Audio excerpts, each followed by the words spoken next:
I think we can start now. If you start sharing your screen, the slides, Andrea. Yes. We have all the discussants here and all the speakers, so let's move on. Okay, it's my task to introduce this new RISIS event. RISIS is a research infrastructure for science and innovation policy studies funded under the Horizon 2020 program Infraia initiative. This is a new event in the series of policy seminars. Policy seminars are a mean we have inside the research infrastructure to share our results with the non-academic community, along with other type of dissemination activities which are more devoted to the academic, the scholars, meaning the research seminars and the demonstrators events. What we want to have with this, what is the objective, the general objective that we pursue with the policy seminars is to highlight the contribution that the results, our results, services and tools that have been developed within RISIS, what kind of contribution they can bring to policy and society. So basically why they can be useful for evidence-based policy. This is a very, very important task for the research infrastructure to demonstrate their value. And in fact, all the RISIS policy seminars goes with the production of one policy brief. And you have received the one which pertain to this event today. And these are elements that we can collect to understand the type of contribution we try to give to the field. Now, what we have in this case is the presentation today of two new data sets recently opened. We try to cope with a very big challenge, and Thomas will tell you something about this. But the idea is that we have two data sets which bring knowledge on the side of R&D funding instruments in European countries and knowledge on the side of projects performed within these R&D funding instruments. This, the capability to deal with these two sides of the research activities, the policy side of funding and the performer side of project developed, and with this funding is really new. And the idea, the novelty is also in the fact that these are two linked data sets, not two isolated data sets, but the two data sets that speak each other. And second, very important characteristics is that they are based on public available data and documentation. That's quite important also because we capitalize not on one-stop type of survey, but we are able to feed up these two data sets, to update them, to enlarge, as far as documentation and data are publicly available. Can we go to the program? And I think you see them in the slide, which is projected, and we have a quite dense program.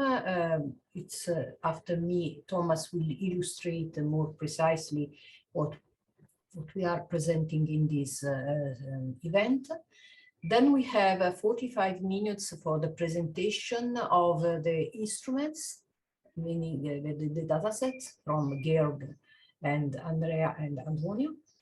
Then we have 30 minutes, which are for our discussants. And thank you very much for accepting to be here today and to interact with us with your impression and ideas about what we are doing.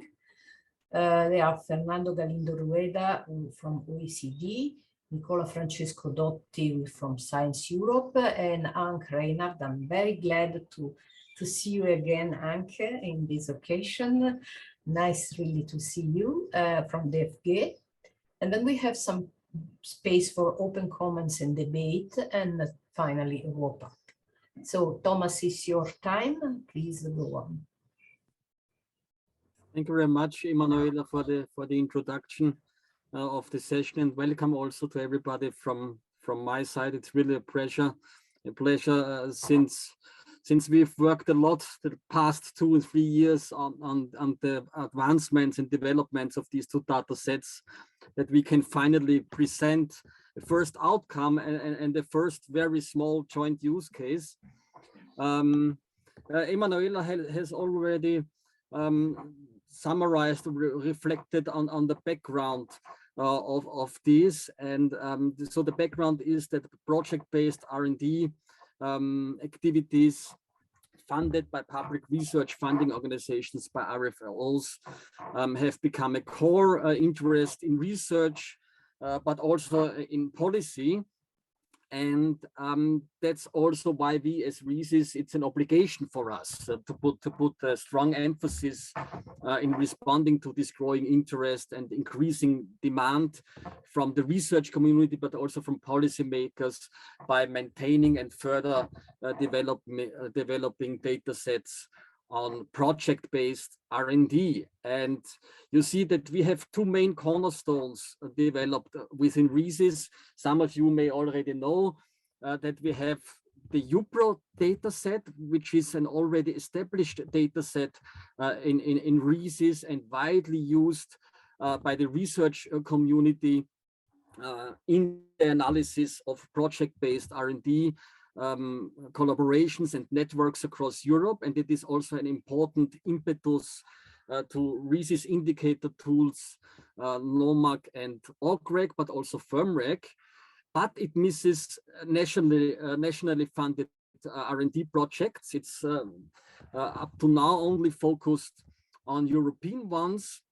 And this has been identified as a gap, both from the research community, but also from our policy peers in related projects like NOMAC, where we have got the feedback it would be good to also account for nationally funded R&D projects, because this is in magnitude, when you put the countries then together, much more than the European sphere only. And the other activity that we have started is that we completely miss systematic and comprehensive information on the funding programs and their different and manifold characteristics. And that's why we have started a completely new activity, the EFIL database, which is, so to say, the first try to get a better and more systematic and comprehensive overview of R&D funding programs and instruments and their characteristics across Europe. And therefore, the goal of this session is, Andrea, you can go to the next slide, that we basically introduce the fundamental characteristics of NatPro, which we consider as a new module of UPRO, focusing on the integration of nationally funded projects, and EFIL on R&D funding instruments as new advancements of the RISIS project-based R&D data nexus. We want to illustrate the potentials of these 2 data sets by a very small application that you also have described in the policy brief. And of course, it's very important for us today to get feedback from you as a policy community on the relevance of the 2 data sets, but also ideas for improvements, but also potential applications that we could address in research, but also probably in other projects. So that's the goal of the seminar, and I think, Andrea, we can go into the topic, and we will start first with a basic characterization of the 2 data sets, the 2 new data sets, and we start with NatPro, as I have mentioned, as a new module of UPRO. And you can go to the next slide, Andrea. As I have mentioned before, the UPRO database comprises systematic information about European funded R&D projects, mainly, of course, the European Framework Program, but also other programs. And it is already established as empirical instruments for the investigation of project-based R&D collaboration networks. It's widely used by the scientific community. It's widely used by RISIS users in project-based applications to our RISIS datasets portal, analyzing, for instance, as you have illustrated here on the right hand, project-based R&D networks across European regions. And with the new NatPro module, we want to enrich this European dimension by the very important dimension of nationally funded projects in order to address questions like complementarity, overlaps, or different strategic orientations between European and national research funding systems and research networks. Be aware that the focus of EUPRO is on collaborative R&D projects and participating organizations. So this really constitutes the core variables.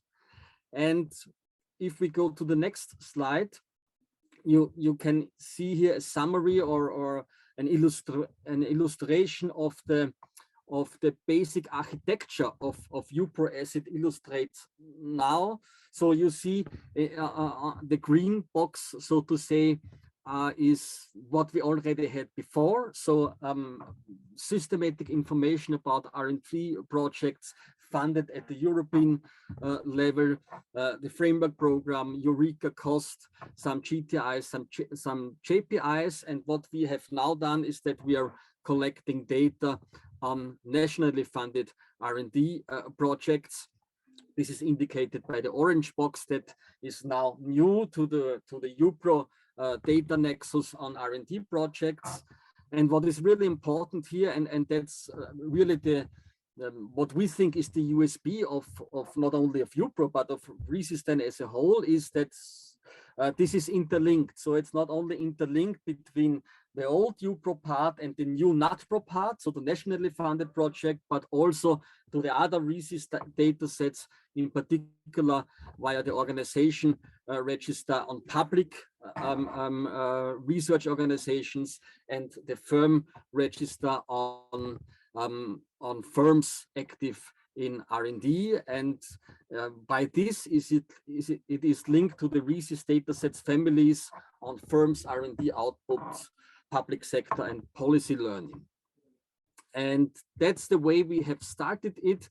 Of course, when we first looked at this, we thought, okay, this is completely impossible to do data collection for a set of European countries or all European countries and collect data on R&D projects in a harmonized way, because for us that we have done EUPRO before, this means that EUPRO increases in magnitude or in size by a factor of 6 to 8 or to 10 even when we have all European countries.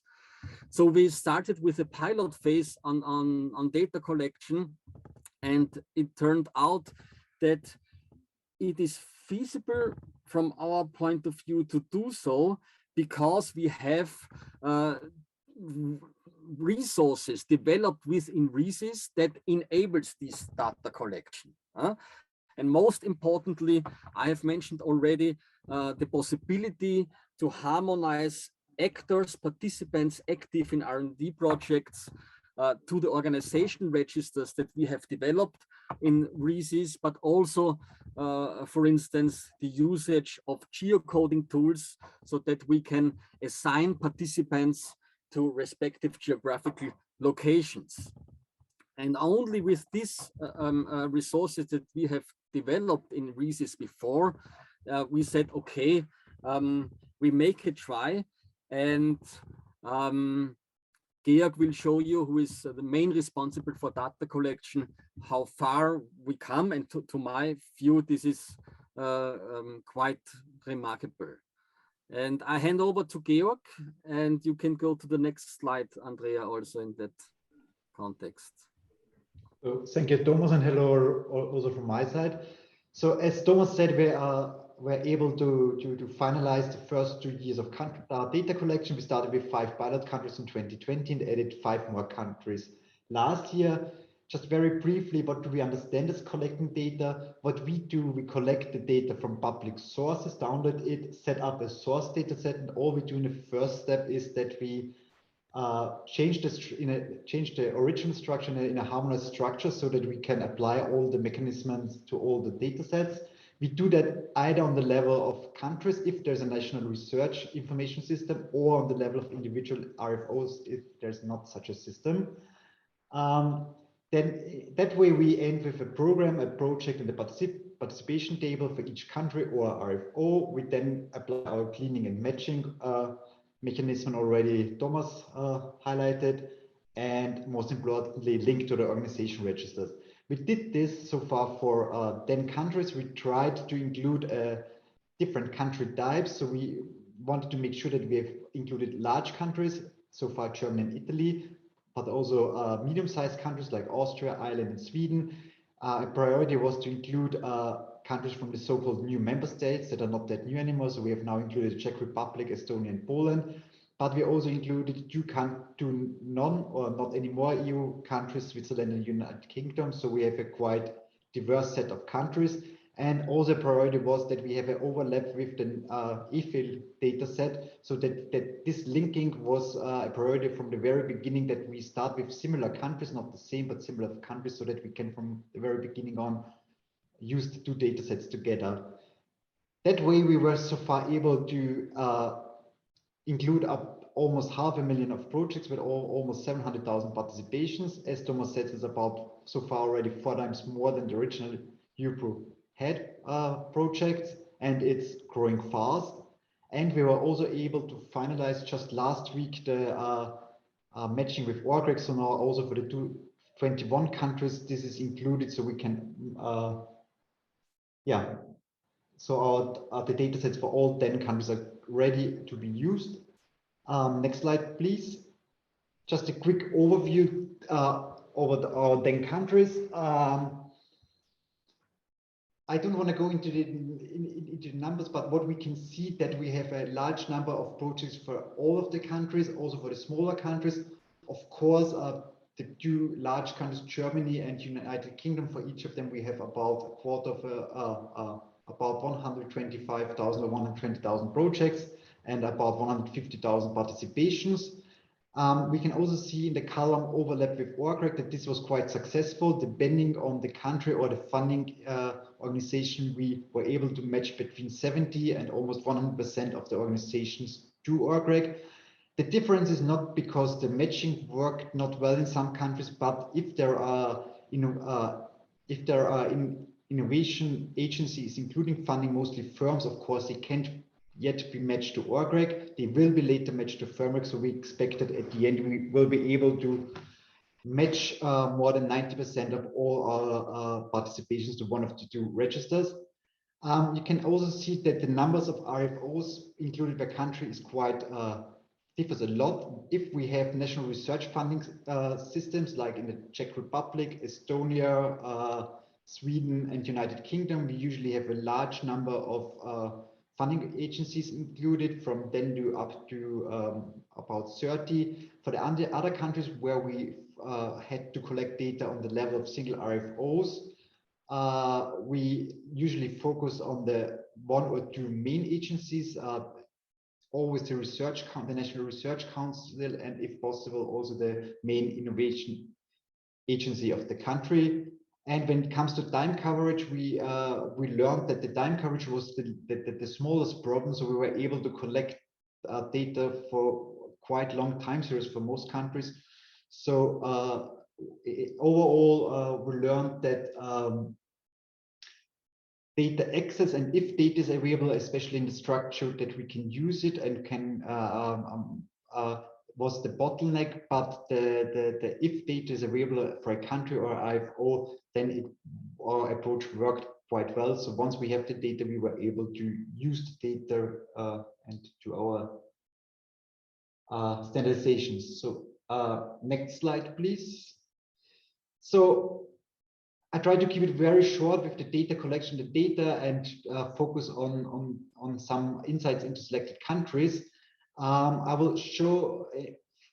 I will follow with a short example on how we can use regionalization and geolocation on our datasets. So we provide an example on national and European R&D funding at the level of regions. Then I will show an example how we can look into more details into national systems and compare the importance of different funding agencies, national funding agencies and European funding agencies. And then we also have the thematic orientation as another example, which will be part of the use case at the end of the policymaker session. So next slide, please. The first example is based on the national data from Czech Republic, and it's quite easy, but I think in a nice illustration what is possible. The data was geolocated, so we can localize all the projects we have on the NAT3 level. We have a total of over 60,000 participations included for the Czech Republic. We were able to geolocate and on the level of participations, and we did the same with the European level data from the established Europro database, and then we simply compared the shares of the respective regions for the two data sets. And we can see that, of course, the pattern is similar for both national funding but also European funding. Prague as the capital is of outstanding importance, but we can also see that there are differences, that the shares of some regions are higher in national funding, again, like Prague, but that some more rural areas, the share is higher for European funding, the share on the total funding going to the Czech Republic. So there's not much more to see, but we can see geolocalization works, and that there are, of course, a lot of potential applications on the regional level by combining different data sets on R&D funding projects. Next slide, please, Andrea. Another example I want to shortly show is that are the more detailed insights into national systems. In case of Austria, we have national projects included from two different funding agencies, from National Research Council, the FWF, and the Austrian Innovation Agency, the FFG. We did for both countries set this actor harmonization, and we can and that way we can again compare the number of participations on the national level on the vertical axis, and on the European level on the horizontal axis, and can compare them on the level of organizations. And we can see a pattern that for some organizations like the Technical University of Vienna, the European level is they have a high number of EU framework participations, and for other organizations like a number of universities, including the University of Vienna, the national funding is of very high importance. This is a nice starting point, but if you go to the next slide, we can look at this pattern for each of these two research funding organizations separately. On the left side, we have the Research Council, the FWF. On the right side, the Innovation Agency, the FFG. And here we can see that the difference between these two funding agencies is huge. We again compare them to the importance of the European funding. On the left-hand side, we can see that the University of Vienna, as a more generalistic university, is by far the most important participant in FWF projects. While on the right-hand side, for the Innovation Agency FFG, the technical university, but also the AIT as a public research institute, they have the highest number of participations, while the University of Vienna has also some projects financed by this Innovation Agency, but they are by far of smaller importance. So we can see that if we compare different funding agencies of the country, but also compare the funding agencies with European funding, we can see clear and interesting patterns, and we can really look at the level of single organizations via this important matching with the organization register. And of course, we could continue here and link to other RISIS datasets on the level of these organizations. Next slide, please, Andrea. What are other further analytical possibilities? Of course, one huge possibility is to look at multi-level networks. Of course, we plan and can go in much more detail on the geographical level. What is also a huge potential is in detailed semantic analysis. We can use RISIS developed tools for topical annotation and to assign the projects not just to region or actors, but also to topics, also to emerging topics. This has a huge potential. And what is also, of course, a huge potential, what we will see later, is that we can relate our project level data to the instrument level and instrument characteristics, and this can be done via EFIL. And I think this is the right word to hand over to EFIL and Andrea. Sorry, I'm sorry, I have not Outlook. So yes, I think most of this was already said anyway. We have a large overlap with ORCrES, so we're able to match our organizations. We can do that way meaningful analysis on the national level and combine them with the European level and link to other RISIS data sets. And of course, we want to continue with additional countries. So we are currently in the process of selecting the countries we want to include in this year's data collection. Priority is France that we want to include. We also want to include at least one more of the Nordic countries, Finland or Norway. We are also looking at the moment at the Baltic countries, Latvia and Lithuania to add, and also Slovenia and Slovakia. The data looks promising that it can be added. So we expect that another 5 countries will be added this year. And of course, another priority is what we're doing at the moment is the development of use cases to get ideas how to use the data. So, okay, thank you. So thank you, Georg. I am Andrea Orazio Spinello with my colleagues Emanuela Reale, Antonio Zinilli, and Emanuela Marinetti. We manage this very new policy learning facility in RISIS infrastructure, which is EFIL, the European dataset of public R&D funding instrument. I will provide you a very brief overview and some demonstration on the potential of this facility.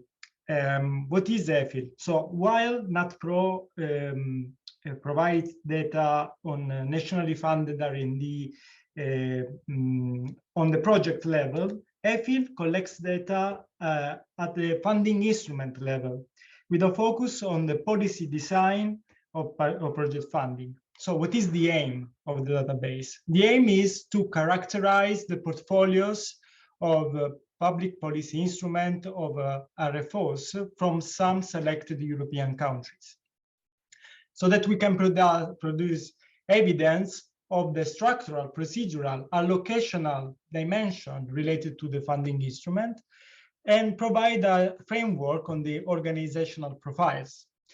We have 2 main units of analysis in the database: project funding instruments, which are described through through a bunch of descriptors like the orientation, the aim, the selection procedures, the funding volumes invested for each year or reference. And the second unit of analysis are the research funding organization. And EFIL deepens the elements of their organizational forms. The main features of the dataset are the integration in the RISIS infrastructure, so the interlinking with the other 3 resources from the infrastructure, the register of the organization, the ORGREG, NatPro, and CYPER. The last 2 interlinking are ongoing.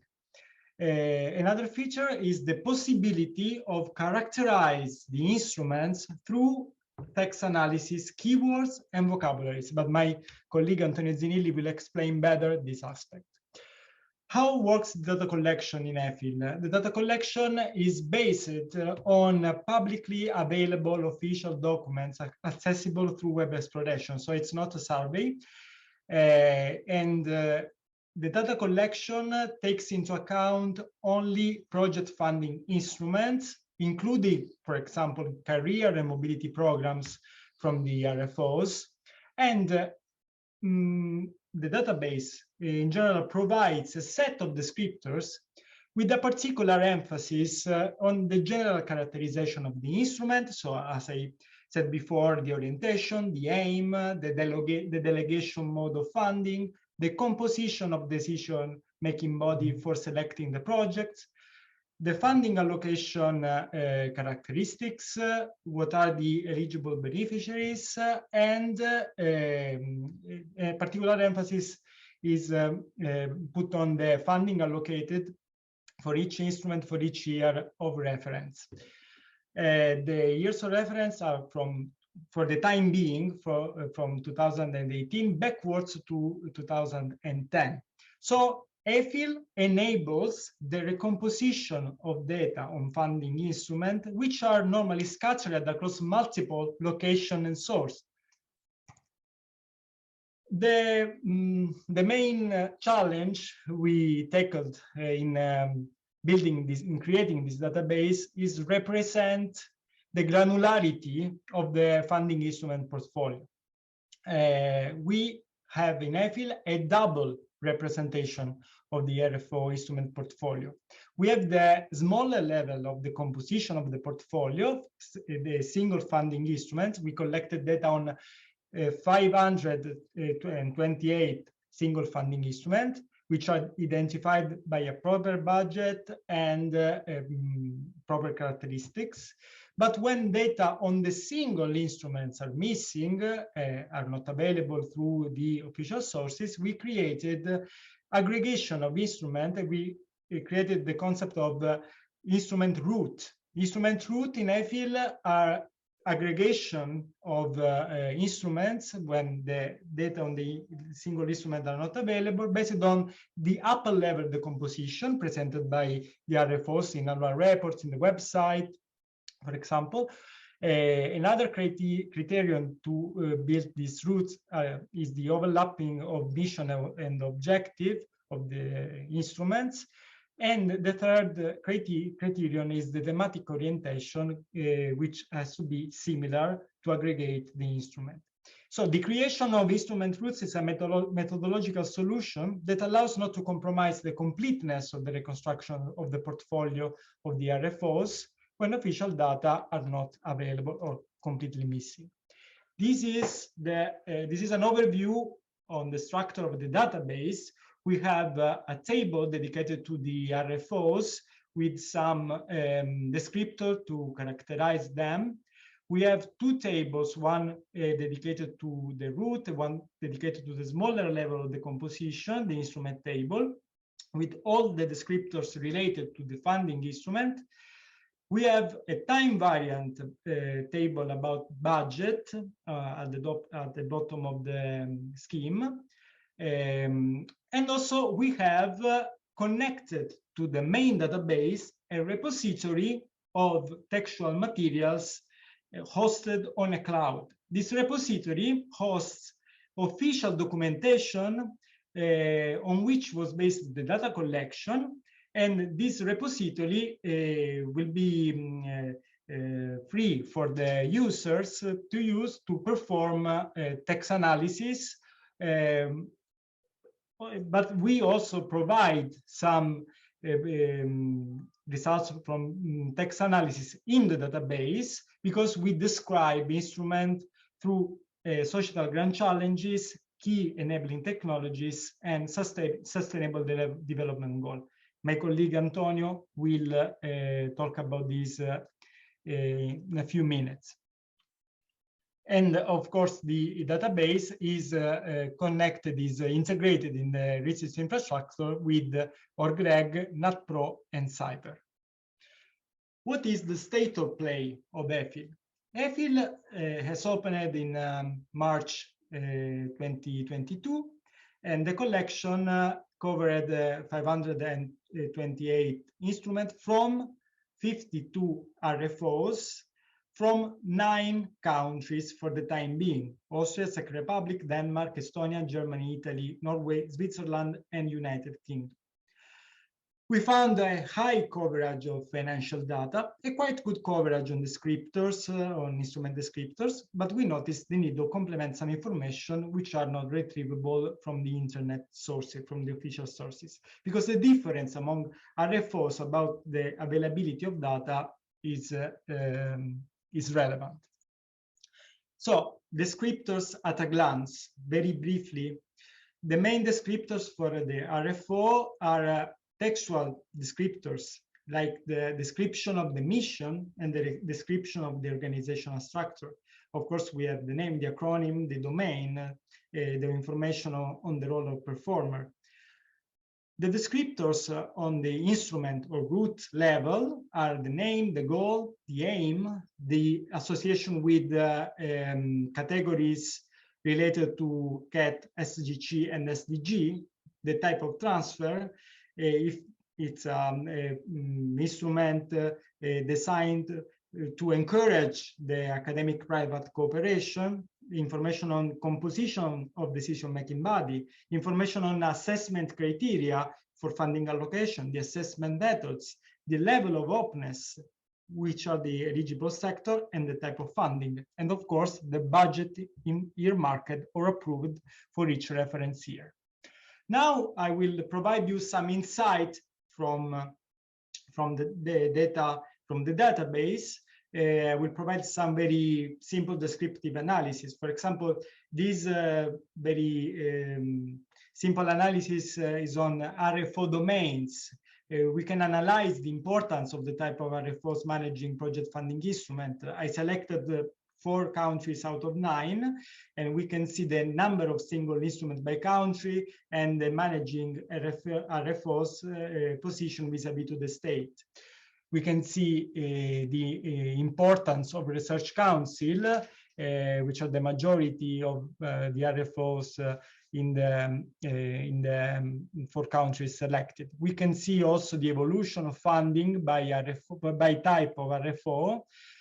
We can see again the importance over the years selected of the research councils, but also the importance of the national research ministries that in the last year of reference overpassed the amount of funding of the research councils. Another descriptive analysis, in this case, is a focus on research councils. We can describe the importance, the different importance of research councils, calculating the percentage of funding invested, in this case in 2017, on the total, the ratio on the total funding in project invested in project funding in the country. And this graph shows that the budget shows the different importance of between the research council in the national context. Some research councils are dominant and some have a less marked importance in terms of funding.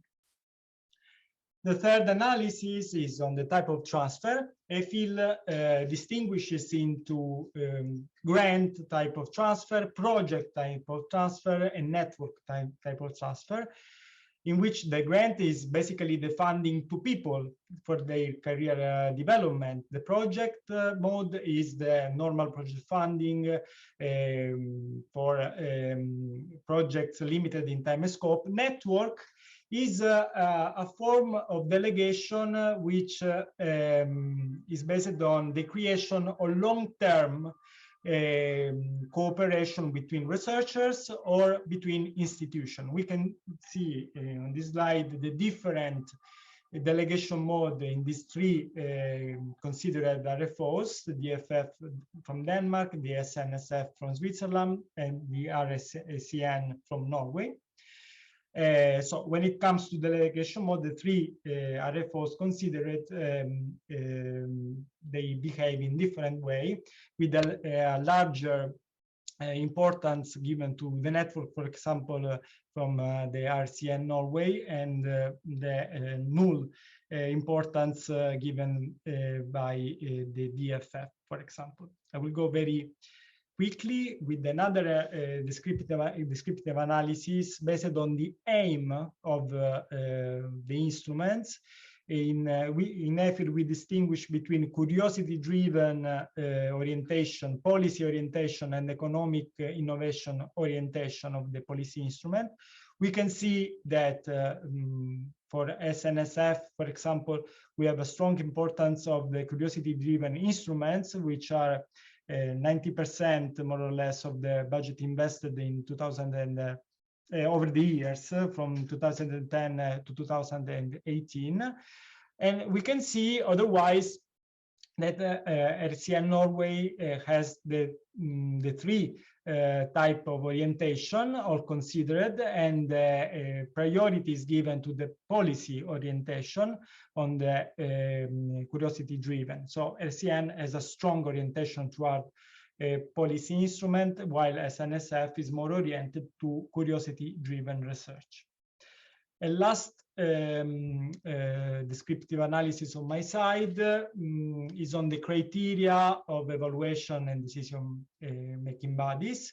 We can see the percentage of instrument which has only scientific criteria or only academics in the evaluation panels. We can see different situations between the 7 research council considered, with the FF, ETAG, Estonia, and FWF, Austria, which distinguish for having only academics in the evaluation panel, and for example, RCN Norway and SNSF Switzerland, that consider not only scientific criteria in selecting projects, they don't have also only academics in the evaluation panel. As I said before, EFIL is also a resource for textual analysis. So I give the floor to Antonio for the description of the potential of EFIL on textual analysis. Okay, thank you very much, Andrea. Hello, everybody from my side. In addition to the various information contained inside the EFIL dataset at the agency and funding instrument levels, EFIL includes a repository. This repository contains official documents linked with the funding instruments, such as call, reports, and so on. We also provide user with textual data that can be used to find several different information within these official documents, such as the policy orientation of instruments. Next slide, please, Andrea. At the moment, in EFIL, we have 3 indicators: key enabling technologies, as Andrea mentioned before, societal grand challenges, and sustainable development goals. So we have associated the funding instrument that we have in EFIL with one or more categories of these 3 indicators. To do this, we have exploited we use the keywords derived from the ontology created by RISIS members in order to link our official documents, our materials, to the CAT, SGC, and SDG categories. In this case studies, I will give a demonstration to emphasize in the next slide the potential of textual data we have in EFIL. In particular, we want to answer to these 2 questions. Next slide. Sorry, Andrea. Can you? Okay. Yes. 2 questions. What is the structure of the funding instrument managed by RSC, and how far are instruments oriented toward addressing societal relevant themes.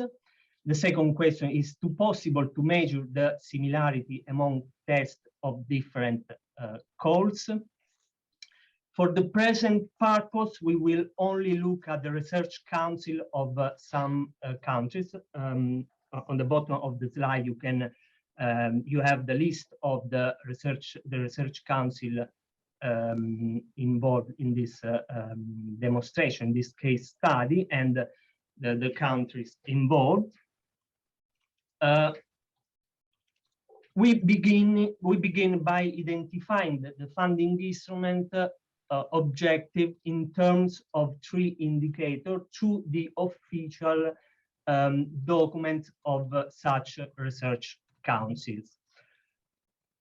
We have connected the research policy instruments with the technological and societal priorities using text mining techniques. Then, to answer the second question, we have studied how close are the text analyzed from the point of view of terms used in this document. Using similarity measure is possible, for example, to understand how close the document, the official documents, in terms of common terms, occurrences and co-occurrences. Okay. Next slide, please, Andrea. Okay. On this slide, we can see the technological and societal orientation for each instrument. On the left is the name of each funding instrument. And on the right is the technological orientation for the first figure. For the second figure, we have the information about the societal grand challenges. The line show that the given instrument is category oriented. In the first picture, we can observe that the only 2 funding instruments are connected to the categories. This means that the funding instrument of the Research Council analyzed in this case study have a low CAT orientation. But usually, we know that usually Research Council don't have a technological orientation, and this analysis confirms it. In the second picture, we observe the social priorities of the different funding instruments. About SGC, we observe that social inequality and social inequality is the predominant priority in this example. Okay. Next slide, please, Andrea. In this slide, we see the funding instrument and the connection with the 17 goals. In this case, I'm speaking about the Sustainable Development Goals. In this case, we can observe that industry, innovation, and infrastructure, but also reduce inequality as the most important goals in the funding instrument we are analyzing in this slide. Finally, to respond to the second question, we have analyzed, Andrea, please, yes, okay, thank you. To respond to the second question, we have analyzed the similarity among the documents that are associated to each funding instrument. Here we observe the closer instrument through the relationship between the frequency of a term and its rank for each document. The continuous line with different colors identify the calls, while the dashed line is the zip distribution. In this case, is our theoretical distribution. The zip distribution describes the probability of occurrence of a given term over all terms we have within a document. We want to compare the observed terms with the theoretical terms that we have with the zip distribution. We want to compare the frequency with the theoretical distribution and the rank of each term. In few words, we use, in this case, this is a demonstration that we can, if we want to exploit the textual data, the textual data in EFIL, we use a zip distribution to look for more common and uncommon words in within the documents.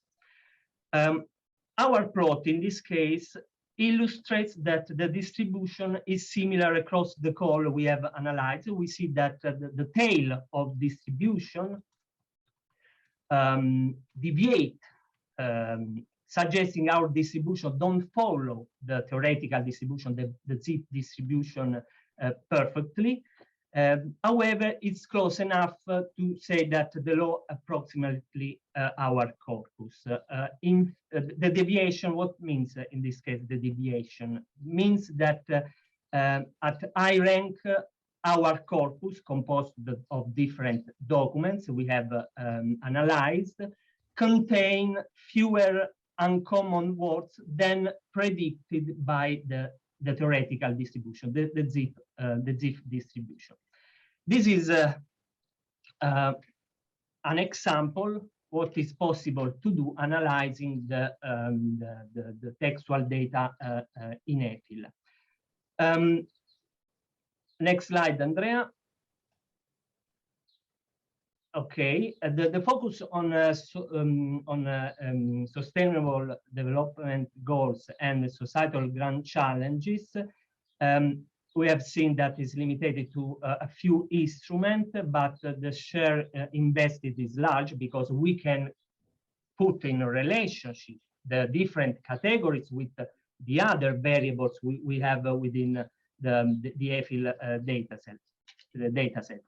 Referring to the second question, we have seen that the general corpus show a large similarity about the words used, about the semantic structure. Okay, we can conclude that in this case, in the few documents we have analyzed, the semantic structure is similar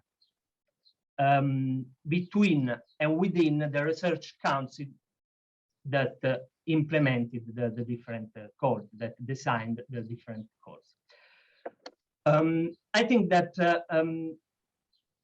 an approach based on textual text analysis, text mining of the documents associated to the funding instruments can reveal the nature of research policy dynamics and assist in this sense policymakers in making more successful decision, especially with respect to all a series of global challenges, technological and societal challenges. For example, with the update of EFIL, we want to include two years, 2021 and 2022. We can understand, for example, the impact of COVID-19 crisis on the research policy in Europe, studying the COVID terms within the document associated to the funding instrument. I finished. Thank you very much. I give the floor to Andrea.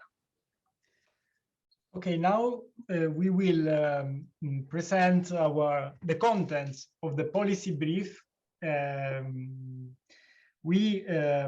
this section, we will present some exemplary empirical illustration of the two datasets, mobilizing their interlinking, and we will present a rough analysis of the funding patterns observed for the German Research Foundation, the DEFG, as a main example of the collected data in both the datasets. So data from EFIL will focus on some peculiar characteristics of the DFG portfolio in terms of aims, type of funding, and budget mobilized. On the side of NatPro, NatPro will shed light on the performance side, the level of participation in the DFG funding opportunities. All the data presented refer to the period 2016 to 2018. So through EFIL, we were able to provide a good framework of the portfolio of the DFG. So we can see the DFG portfolio provides a wide range, 50 instruments for individual research groups and institutions. Most of the funding schemes pursue a bottom-up approach. Globally, the portfolio is aimed at curiosity-driven research.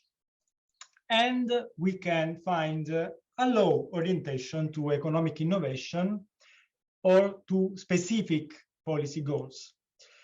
In terms of budget, DFG mobilizes 30% of the agency investment on individual research grants, which is the basic project funding, which is present in all European RFOs, and it covers the 30% of the agency investment. Also, we can observe a small set of programs which are basically funding to people, to individuals for their career development, 5% of the investment.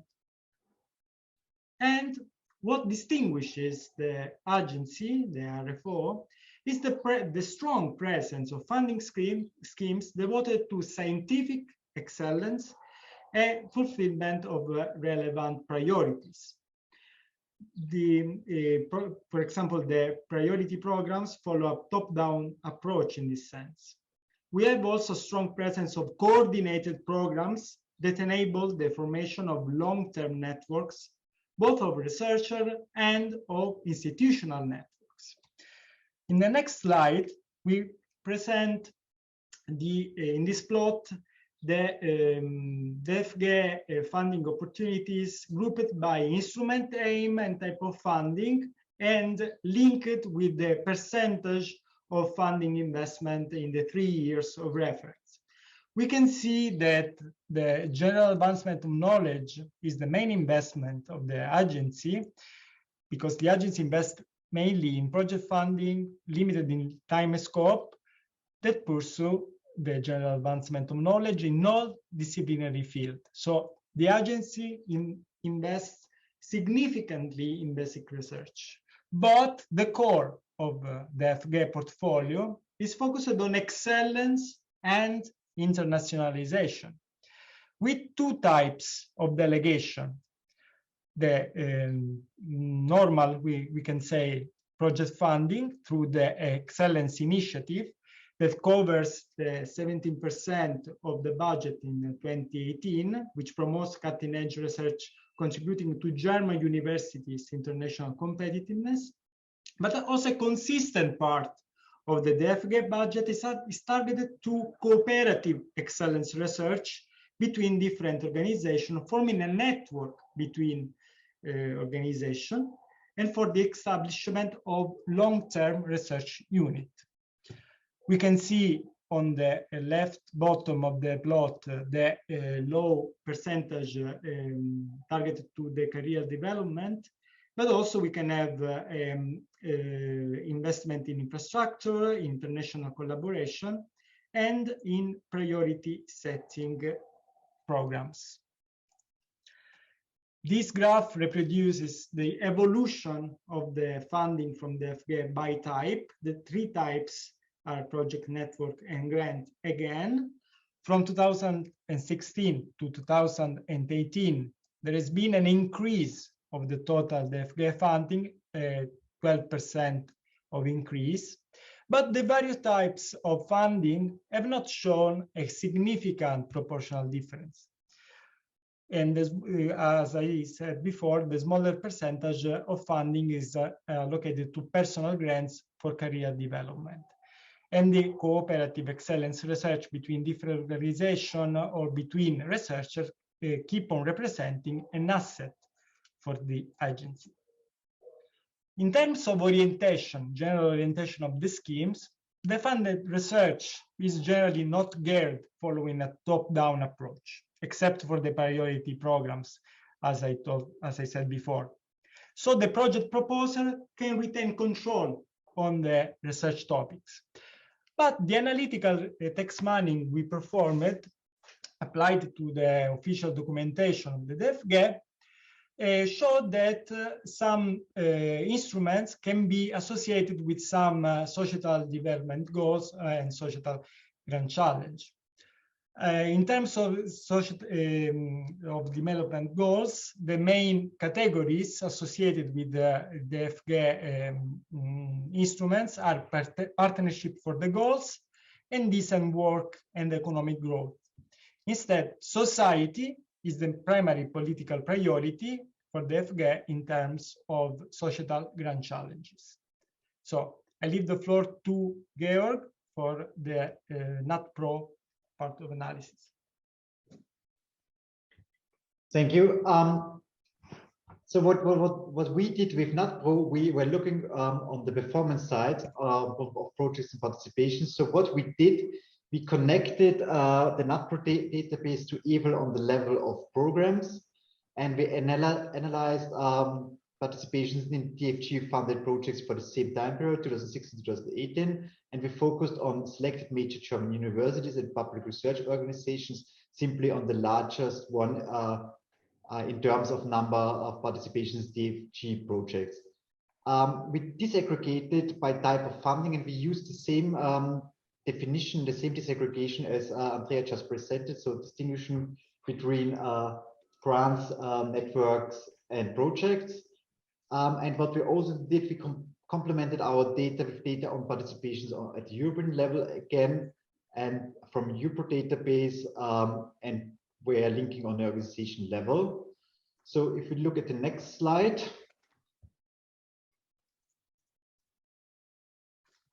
yeah, we can see that for all the top 3 universities displayed, so the LMU Munich, the TU Munich, and the University of Hanover, national funding, the DFG funding is in terms of number of participations by far more important than European funding. We can see that for 2 of the 3 universities, also the EU funding is an important additional source, while for the University of Hanover, there's a clearly focus on national funding.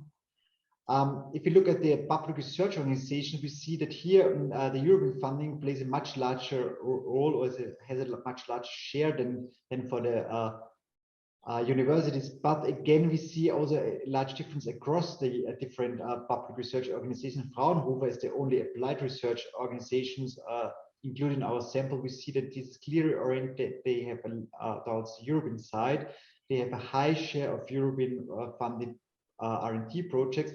And if you look at the different kind of projects, they also are the only it's a German organization which has a very high number of participations in industrial leadership and SDG, while the Max Planck Society, as a more basic oriented research organization, we can see that they have the highest number of ERC grants of all the German organizations displayed, and that goes along with also a high number of national funding, and also in particular the highest activity in network projects of all the German organizations. So we can see for each of the organizations displayed that they have a different, let's say, funding portfolio. We can see that the technical universities and the Karlsruhe Institute of Technology, they have a similar structure, while the applied research organization Fraunhofer has a very different funding structure, and on the other extreme of this distribution is the University of Hanover, which relies mostly on DFG funding. Next slide, please. As I said before, we also looked at the thematic orientation of funding agencies. Here we compared DFG not just with the European level, but also added the Austrian Research Council and the Swiss counterpart. What we did, we used the fields of science classifications. Each project is assigned to one or multiple fields of science, so the shares do not add up to 100%, but can be more. The field of science enables us to do a very detailed analysis. This is just the top level, but there are a total of 6 levels, so you can go in every possible detail. The downside of the fields of science and the national data is this data is not available for all national funders, and in most cases not in a harmonized way. So we had so a lot of effort had to be done to transform national classifications in the fields of science, but it worked and was for a number of countries as displayed here successful. And if we just quickly look at the results, we can see clearly that the European projects differ.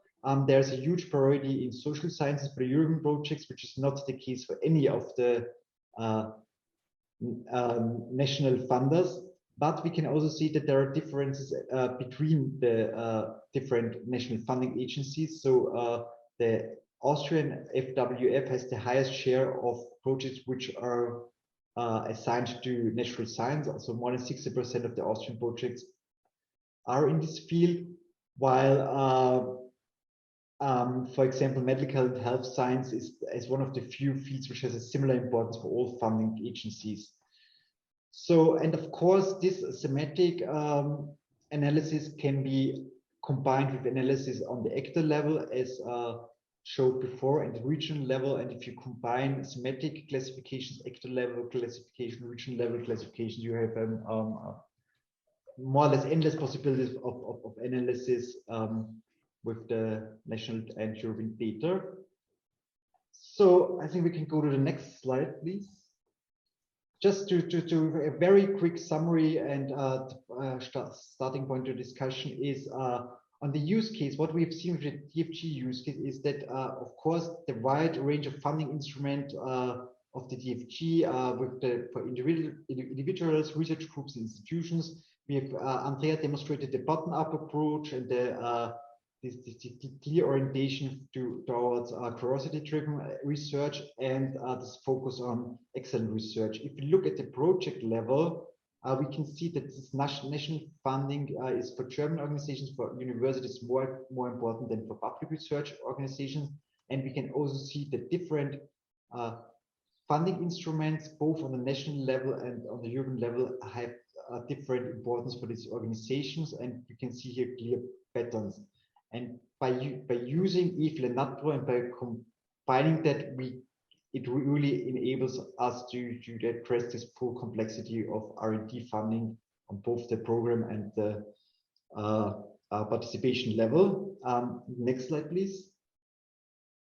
So some more final remarks, more on the overall level. So we've seen, I think, in the use case, but also in the examples before, that the parallel development of EFIL and NatPro allows us to address new research and policy questions, and in particular the integration of both data sets and this double perspective on the program and the project level at the same time provides information on the mechanism of how government goals for science and policy are translated into concrete research activities by the beneficiaries of the projects. But also this joint information may also reveal the mismatch between the policy orientation and research practice of scholars communities. So EFIL more or less highlights what is the intention, and on the project level we can also add more on the result and the outcome side. And of course, the interlinking with other data sets of RISIS, in particular via the organization registers, and adding also output-oriented data sets on publications, on patents, will open up even more analytical possibilities for the future. So there's a lot of analysis still to be done, and we hope with these small examples and first showcases, we can stimulate this process a little bit. Thank you. Thank you very much for your long presentation, but interesting, really. We have a bit delay, but not so much. And I think it's nice now time to go with the discussion. I will start from our kind discussant that accepted to be here. And first name in the list of the program is Fernando Galindo-Rueda. You have 10 minutes for your comments. Thank you very much, Emanuela. Good afternoon, everyone. And first of all, thank you for the invitation to be here with you and to share some thoughts. And I'm trying to get my head to assimilate the very rich material that has been shared through the slides, in addition to the policy brief, which is what I had the opportunity to look at in advance, and this is what I will be focusing on in my comments. But having seen the slides, I think perhaps some things make a lot more sense than just by looking at the policy brief. So I thought that was quite useful. Also, in my remarks, I will not go into depth into aspects that the later discussant from DFG would touch the specifics of the case applying to the DFG funding. So just to start with, I guess, as been the first discussion, a quick recap on what we have in the brief. It's a document in which the bringing together of two new databases coming out of the RISIS project are presented. The EFIL database, a database of STI funding instruments with rich characterization of those instruments, and on the one hand, and on the other hand, the NatPro database, which is a database of a government agency funded R&D or related projects. And what's clear in this description is there's a lot of very good work carried out underneath to make sure that these databases are populated with rich information, again drawing from other RISIS projects, such as especially I think what must have taken a lot of work is the identification of participants in terms of firms and organizations, but also on the EFIL side, a lot of work in terms of judgment about how to categorize the instruments, and then deepening that type of work. I think that's very important, and perhaps for a policy brief, maybe policymakers may not fully appreciate how much work needs to go into doing this thing. So congratulations on all that work, which connects also to lots of different initiatives that are happening at the moment in terms of there's kind of similar initiatives to NatPro in the side of the European Commission. Ourselves, we also have an interest in that at the OECD, and in terms of the EFIL, there's lots of elements of similarity with the STEEP Compass joint OECD EU, but again with lots of distinct elements as well. Perhaps a couple of points in terms of the description that I noticed there. There are interesting elements such as the great diversity in terms of the number of instruments for two countries which are quite different in size. For Czech Republic, 10 research funding organizations, 2 for Italy, and likewise also in terms of instruments. So you can see that there is kind of structural differences to start with, but perhaps it's useful to clarify whether some of these differences may have to do with the search and selection patterns that go into creating the database. And something similar could perhaps be said about NatPro in the sense that it would be important to understand, in particular when looking at the participants, to understand to what extent you are only able to cover the designated lead participant in those projects, or you have the full constellation of the whole partnerships that participate in the projects. And by looking at the ratios of participations compared to projects, there might be some systematic differences between agencies or countries in that regard, and they might have implications later on for the analysis that you do around the participants in the project. So it might be worth illustrating that a little bit more. So that's as far as the first part of the brief goes, with which tries to bring up all the value of the work bringing this creating these databases. So the second part is essentially a case study. It's called findings, but I would not call it like that, because ultimately this is an application case study of how you might be able to use these two databases alone and in combination with each other. And I'll come back with some reflections about how you might want to approach that depending on what your priority is. But going through what I saw in the brief, first of all, and I thought it was a nice exercise looking at the particular case of DFG. So first, as we heard, you show how the funds from DFG are allocated by industry. This is the part that relies entirely on EFIL. We have the taxonomy of types of funding, which it was difficult to figure out just by looking at the brief. I guess one would need to have more reference documents to understand what's behind that. And perhaps by having to shorten some of the categories, I was a bit lost with figure 1, trying to understand what grant meant in opposition to projects, because projects are mostly grant funded. So then I thought perhaps by grant you meant kind of a stipendium or something like that, especially if it was coming from German, given the focus on personal grants and awards.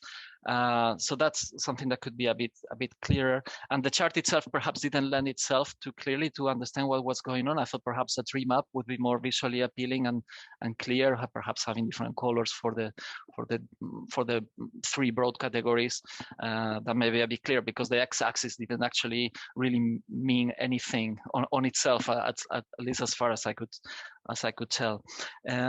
Then the brief moves on to connecting information with the instruments used by the agency, and also with project funding and beneficiaries.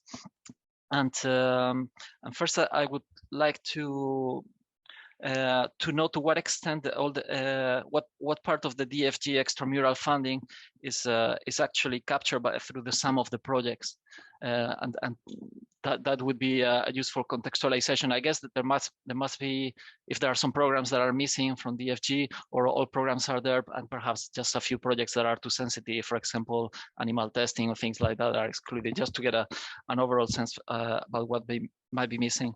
It's interesting to be able to see that to some extent the degree of concentration, but perhaps it would be better to have a kind of an ad hoc slide showing the concentration of the DFG funding across beneficiaries.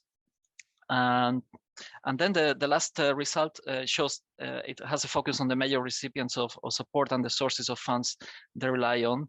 At the beginning, I was a bit lost with some of the acronyms because I could identify, based on what I read, the parts relating to DFG, but the European categories without some of the other context that I saw in the slides today.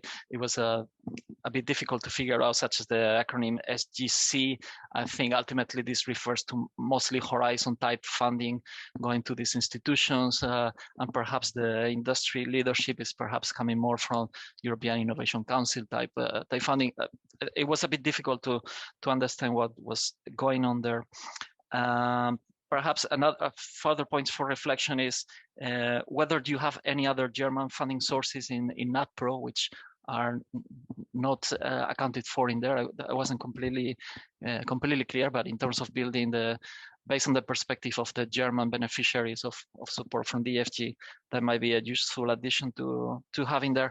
And of course, that's an inbuilt limitation that there is other funding that is not covered. For example, Fraunhofer would rely a lot more on private funding. Some of that might be co-funding or institutional funding that is not part of the project funding, but you have information at the level of the instruments. That would be interesting to see. Further reflection, I guess, in terms of what case studies would be interesting to valorize and to show the potential of these databases and their bringing together, it would have been interesting to have some comparison of agencies, and there was a bit of that in the slides that we saw before. So perhaps you may want to draw perhaps a little bit on that material for your illustration. And I guess that's your choice for this policy brief. If you want to do a policy brief, which is mostly about these are our databases, and then these are some examples of how you might want to use them, or if this is a case study of DFG, and then you might want to have instead the other way around, a box about the underlying databases. So it depends which way you want to go. I think both things might be compatible. but just judging the brief on its own right, it was difficult to tell which way you wanted to go. And I think it's partly a reflection of the fact that you're coming out of doing all the hard work to making these databases possible. So you're still very influenced by that. So it depends again what your audience is, and I think you are planning to do both types of things when with time and resources. So with that, I think I would leave it there. I think I have used my time. So, well, congratulations for all the work, and keep up all this good work. Thank you. Thank you, Fernando. Very, very interesting comments. And we have to reflect about the exploitation of the data, not only on the collection that of course is still under work, but also in the kind of exploitation that can be useful, not only from the scholarly point of view, but also for policy making. We can move to the second discussant, Nicola Francesco Dotti. Thank you for the invitation to be here. I'm very happy, and most important, thanks for the hard work you did. It was already said by Fernando, but I think that you did a terrific work in collecting a lot of the data. And working in Science Europe, I know how difficult it is to collect and get access to all this information. So we also had a previous chat with Andrea, and who explained a bit the background and the work that, because now we see only the outcome of what you did, but I know that it was that's very good. So my congratulations. I think that's the most important things. Now on the work, more on the contents of what you did, when I was reading the materials and keeping in mind the conversation we had before today, I had a kind of 3 keywords that resonates in my mind. One is, which helped me to explain what I mean. One is comparability, context, and connectivity. Now I will explain what I mean with these 3 keywords in the time I have for me. First, the comparability. When we work in Science Europe with all the research funding and performing organizations across Europe, it's very useful to have this data. To have data that we can compare with all the limitations, all the difficulties in getting them. We know there are even more data that you will collect over the next year, so the work is not completed. But to have all the data in a reasonably harmonized way, this is extremely valuable. And I appreciate the fact that you link the national funding instruments with the European one. Then you combine also with RISIS, with all the organizations. So yeah, we have the national, the European ones. I must confess, sometimes I get lost with all the acronyms you have in the RISIS too. But that's to say, because I think it's very good what you present, the fact that EFIL is not a database on its own, but it's embedded in a broader project, which is RISIS. So that's why I will get used with all your acronyms. I'm getting used to some of them, but that's something important. And on this, something I find I would like to spot the light is the link between the funding instruments and the participants. The fact that you can associate the projects with the different organizations that are participating in the various schemes that we have in the countries that you selected, and I know you will select more. Well, this is very important because we have quite a lot of analysis based on the CORDIS, on the framework programs and the horizon, and now to have also the national perspective, I think that it's something highly valuable. So this is important for us. But this brings me to my second keyword. So not only the comparability, to have this data that we can somewhat compare for the analysis that we will do, but I think it's very important also to keep in mind the context, because if I think to the case of DFG or other research funding organizations, they often have different context, like when in one of the slides that Andrea showed, the fact that you have different ministries or research council. This is because every country in Europe has different context, different kind of organization, and we shouldn't forget it, because it is not only about the number, it's not about the number of ministries or agencies or research councils you have, but also the mandate. The mandate of the FK is different from other organizations. This is perfectly fine. When we work at the policy level, we know, and I personally appreciate the fact that now we have some data to substantiate and to get something that can make clear what we mean by some research funding organizations that are more on societal challenges, more on industrial applications, more on grants and projects, and maybe Fernando was mentioning that sometimes some terminologies might be refined, but I think that's part of the process.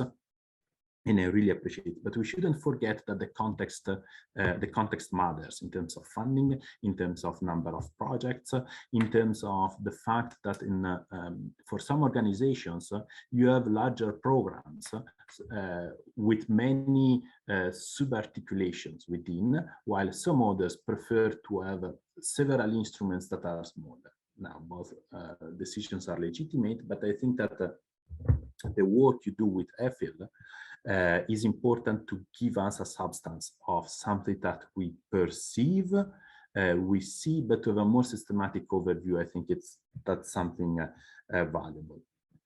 Now, the fact of keeping in mind what is the mandate of the various organizations we are discussing and the context in which each of these organizations is operating, both in terms of research funding, research performing, or universities, I think it's fundamental to also to understand which kind of questions we can address. What are the, when I was doing my PhD, they were asking, what is your research question? Okay, now what is my policy question to this document? And now here it comes the big challenge of connecting this data. Because as I said, we had a lot of analysis on the projects and at the project level and the university level. Now I think that your contribution helps us to have a more complete overview, having also the research funding organizations. And on this, I agree. Fernando just anticipated me when said that probably in the policy brief it's not really about findings, because the analysis should be still done. And on this, I hope we can have the opportunity to reflect on which research question we could develop, what would be policy relevant. Because so far I see that you're presenting the database, and this is perfect. Please don't get me wrong. Now we have some data and we can work together and see what we can come out, what we can compare across the organization, understand the portfolio of the various organizations, both in terms of performers or funders, and how this has changed over time, and substantiate this way of looking at things. So probably you don't yet have the findings, but please take this critique balanced by the fact that you did the hard work of collecting data that were not available before. So now this is the value of what you did. And then clearly in the policy brief that you shared with us, you present the case of the FK, which is an example. Good, we can do more, but now we have the tools. So I think these are a bit this is a synthesis of what I find valuable, because you give us comparable data that we can work on. This data will help us to give substance to the context we are working on, how to analyze it, and now we have to work to connect the various data you have offered us. And as you know, I'm an interested user in the work of RISIS. So I hope this is really one step in this dialogue. Thank you. Thank you, Nicola, and thank you for your kind words. I must say, even on behalf of Thomas and Georg, that were very, very But it was very nice of you to understand our work, because it was a lot of work indeed. I find extremely interesting your remark about identify what is the policy question relevant for our analysis, not only the research question one. And this is something that we have to share together. I think the interaction that we have in this occasion should be maintained over time, and we should have some very periodically type of meeting and interaction with you in order to understand how we can contribute with our work to your activities, and how can we this activity can also feed up the research field. Anke, it's your time. Thank you. Okay, thank you very much. And let me briefly introduce myself. I'm Anke Reinhardt. I work at the DFG. I'm head of the evaluation and monitoring unit within the information management group. I'm actually also deputy head of the information management group, and we are the group which does everything with data basically, and does a lot of different analysis. Thanks a lot for inviting me and for introducing me to this datasets, it's like several ones, and for learning a lot about our own organization as well. And thanks for the other discussants for already raising a lot of important points.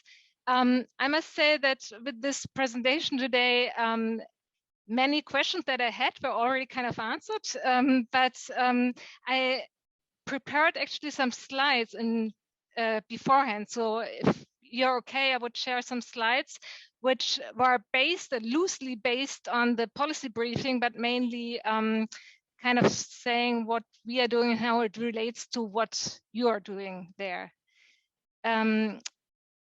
So if I may, I would just... You can share the slide because you are organizer. Is it correct, Alessia? Yeah, but yes, it doesn't work. Yes. You are co-organizer.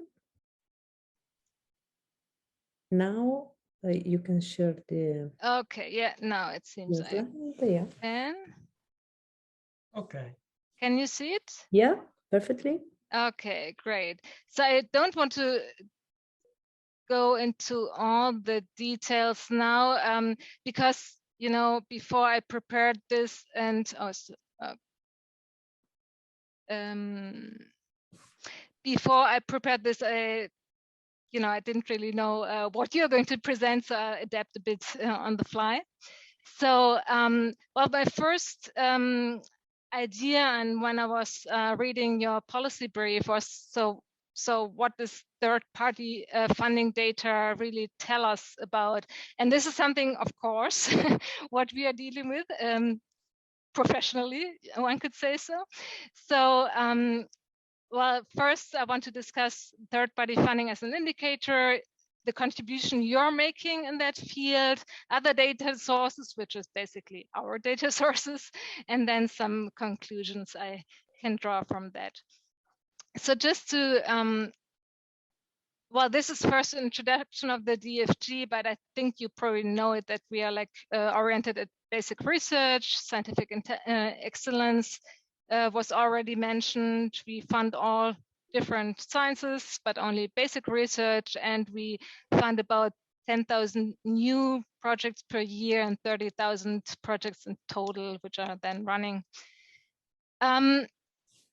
And you also already mentioned this, we have a lot of different funding instruments, mainly focusing on individual grants, but also, as you've said, on excellence and on like collaborative research.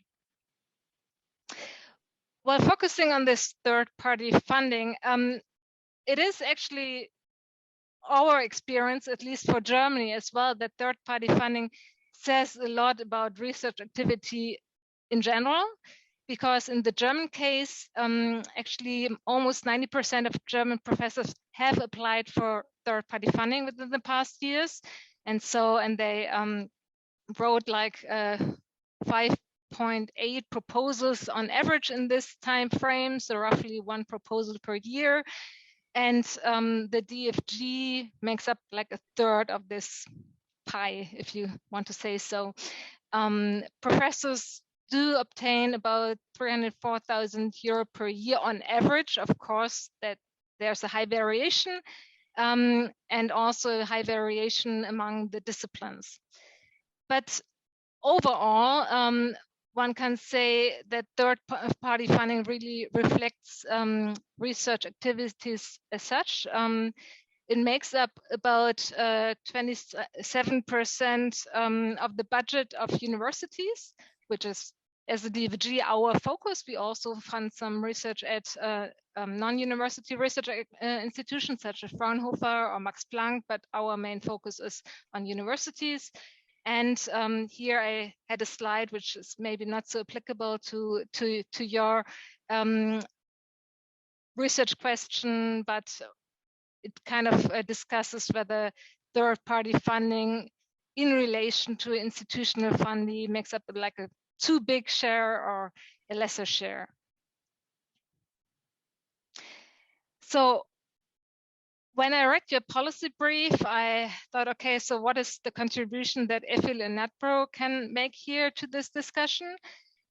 And it is really intriguing to take like a European and multinational perspective, because you cannot really find that much data. And the two discussants before has already discussed that it is a lot of work to collect such data, also to harmonize that data and to clean it. And even within the DFG, it is such a huge effort to harmonize the data that I cannot imagine how you do it for like the European landscape.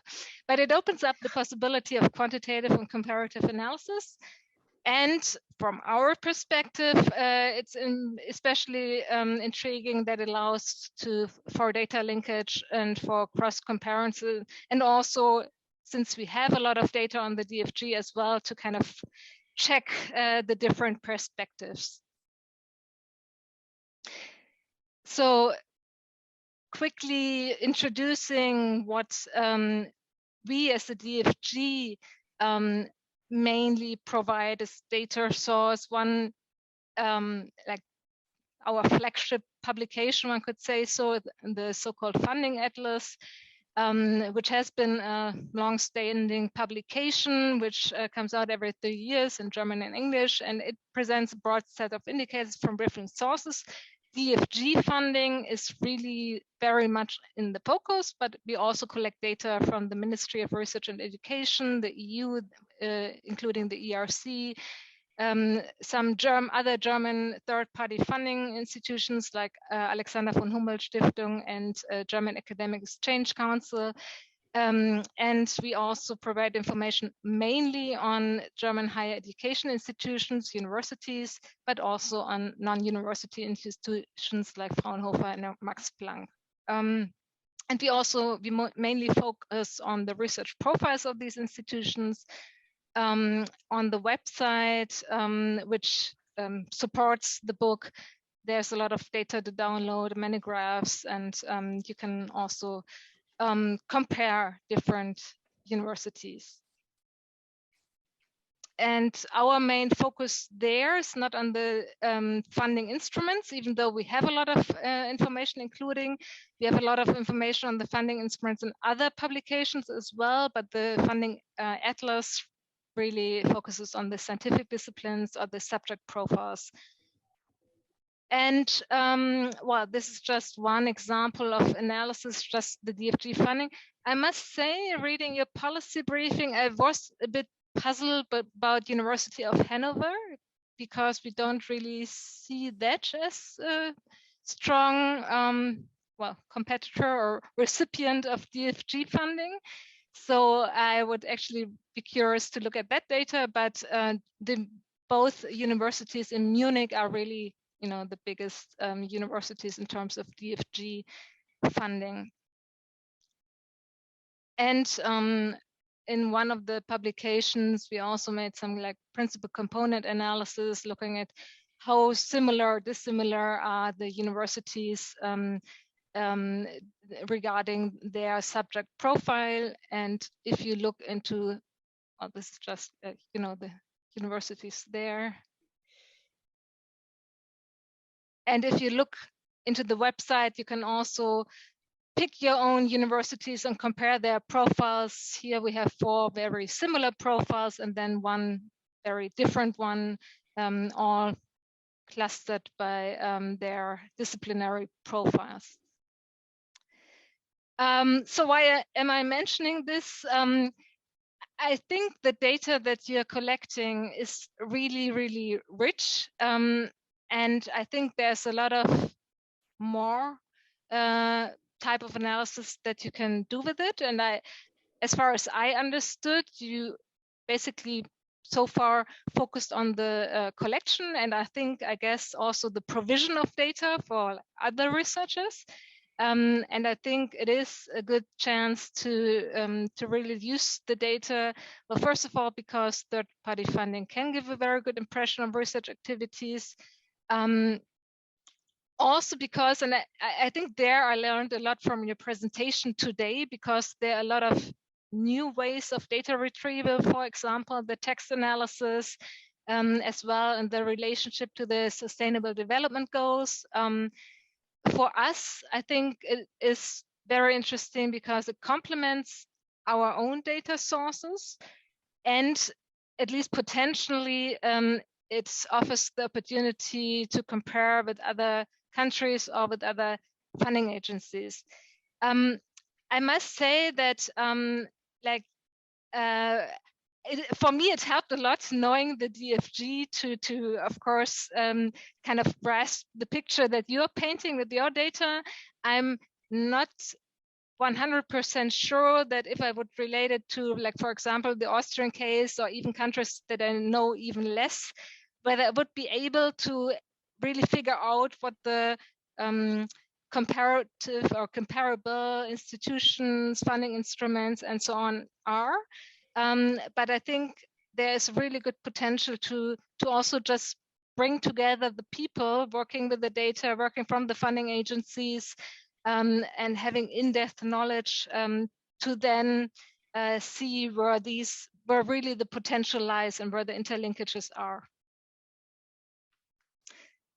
So that's something from my side for that moment.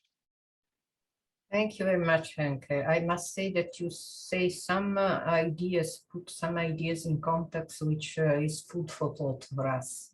Different perspective from what we generally have on looking at the funding instruments, and the argument on the problems or the issue of third-party funding, for instance, is interesting because the capability to open the black box of what third-party funding is very much important with relationship of some claims against the too high pressures which this kind of funding put on the academic world. So it's very interesting also to know about new funding sources, new sources of information. And from my side, I can say that one big issue we have to deal, at least with the EFIL, is to understand better the selection process of the proposal, because this is a key item to understand how the policy is implemented as well. It's not only the problem of description of what the codes say, but how the EFO implement what they declare as policy objectives. So I want to know if there are other questions from the floor. I don't know if there are some comments. Otherwise, since the time is running, I would like to give to Georg the floor, to Georg or Thomas, as you want, if you want to replay something to the comments you received. Maybe I can briefly and thank the three discussants for the very valuable and also very motivating comments, I have to say. So all of you have acknowledged the high efforts of the work, and you have seen that the policy brief is not the end of the world. This is a little bit also the problem of the policy brief, that we are data providers and at the same time want to make a small illustration, which is not, you cannot draw scientific or policy findings from this policy brief, but all three of you have seen that. So the main purpose of the policy brief was that we have tried to illustrate what you could do with this data in serious policy analysis. Let's put it like that, because of course you have to invest much more time into it, in particular also in what Fernando said, into the issues of comparability. Why do we only use DFG? What does it mean for the analysis that you take? Do you take shares or not? And this is something, of course, that has to be considered. I like very much, Nicola, what you said, your three, I would say, dimensions of data collection, comparability, context, and connectivity. If you agree, I will borrow it for the next presentation of RISIS datasets, because this is really put extremely nice and exactly what we try with the efforts that we do. So, what I have taken also from all three discussions is that the data sets are interesting per se, but the real value added will come when you integrate and when you connect it with between NatPro and EFIL at first, but then also with other data sets, in particular, for instance, on R&D outputs and so on. And that's why we push these huge efforts also in RISIS on these registers, and we set up our data sets with the name matching, with the harmonization, that you can go into these topics then. This is something that we should even emphasize more in the future.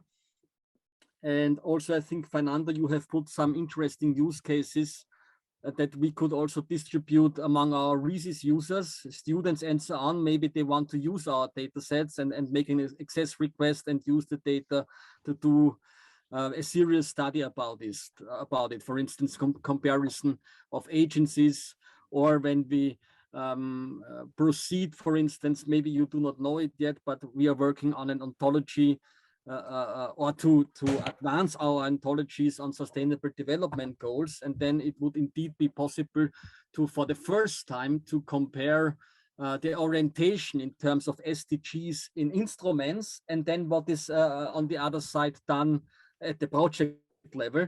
And this would be a very interesting use case, probably. And yeah, on the other hand, I'm taking the motivating but also critical messages from you, which I found very valuable. Yes, Thomas, thank you. Other comments on from Andrea, Antonio, Georg? If not, I think we have collected a lot of point for further work, so we have other elements to reflect on. And indeed, the comment that Thomas made of having also a look to integrate the results in terms of publication is very important. We have planned to be in touch with Leiden for this purpose, for instance, but we can also explore better other resources such as OpenAir. Let's see. If there are no other comments, I would like to thank again the speakers and our three discussants. Thank you very much for your contribution. As I said, I fully want to maintain our connection for the future, for the implementation of these resources that can be very useful for our community. I give the floor to Alessia for the announcement of the next policymaker session. Thank you very much. Thank you very much for the participation, the involvement in RISIS community. I would say we will have a very rich year in front of us. The next policymaker session will be on 13th of June. The European University Initiative from the perspective of data indicators, evidence from another dataset that is ITER datasets. But before this policymaker session, we will have a special session at the EUSPRI 2022. Again, thanks to Emanuela Reale and Thomas Nergel that will moderate a session with the users, so young researchers involved in the use of data. And then again, in July, in ESOF 2022, we will present a poster. And in September, another very important event will be the conference. So we keep in touch. I wish to remind that all the material will be available on our website, that is risis2.eu. And thank you again to our special discussants. Enjoy your afternoon, and thank you. Bye-bye. Thank you. Bye. Bye-bye. Thank you. It was a rich session. Bye. A very rich session. Yeah. Bye-bye. Bye. Bye. Bye. Goodbye.